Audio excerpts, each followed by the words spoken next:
Rete sa'yo, hindi alam kung bakit ba ako nabighani sa iyo.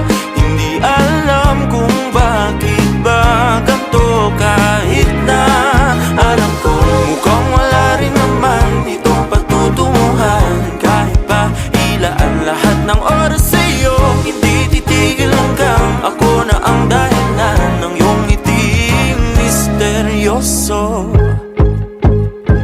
O araw-araw na lang akong bumubulong sa hangin.